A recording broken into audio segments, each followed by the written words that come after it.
দাদিমা কই? একটা সুখবর আছে, বড় কোম্পানিতে চাকরি পেয়েছি। এবার তোমার চোখের অপারেশন করাবো দাদিমা। সত্যি রে, আমি কি তাহলে একদিন তোর মুখটা দেখতে পারবো? কি হয়েছে দাদিম? ডাক্তার বাবু, যেভাবে পারেন আমার দাদিমাকে বাঁচান যায়। ডাক্তার বাবু, জলদি আসুন, আমার দাদিমার অবস্থা খুবই গুরুতর। আপনার দাদিমার ব্রেইনে ইনফেকশন ছড়িয়ে পড়েছে। আগামী 1 ঘন্টার মধ্যে অপারেশন না করলে বাঁচানো যাবে না। এত টাকা আমি কিভাবে পাবো? আমার দাদিমা মারা যাবে না। ড্যানিয়েল ভাই, আমার জন্য টাকা দেন। ধার হিসেবে দিন, 20 লক্ষ টাকা এখনই দরকার। আমার দাদিমা মারা যাবে যদি না পাই।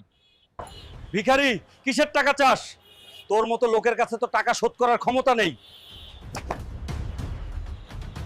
আন্ডারগ্রাউন্ড কম্পিটিশন, এটিই এখন আমার শেষ ভরসা। ড্যানিয়েলের অহংকারের প্রতিশোধ আমি নেব, দাদিমাকে বাঁচাবো। আমি হেরে গেলে হবে না। তোমরা কি চাও আমার দাদিমা মারা যাক? প্লিজ লাইক ও সাবস্ক্রাইব করে আমার শক্তি বাড়িয়ে দাও। আমাকে শক্তি দেওয়ার জন্য ধন্যবাদ। এবার দেখো আমার শক্তি, আমি জিতবো। এখন দেখো আমার পাওয়ার।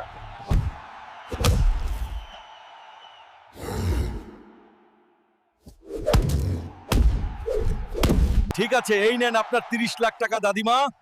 এবার তোমার জীবন বাঁচবে। আপনার দাদিমার অপারেশন সফল হয়েছে। এখন থেকে দাদিমা আবার চোখ দিয়ে দেখতে পারবেন। দাদিমা, আমি তোমার জন্য সব করেছি। তুমি সত্যই আমার নায়ক। ভিডিওটা যদি ভালো লাগে লাইক দিন, সাবস্ক্রাইব করতে ভুলবেন না।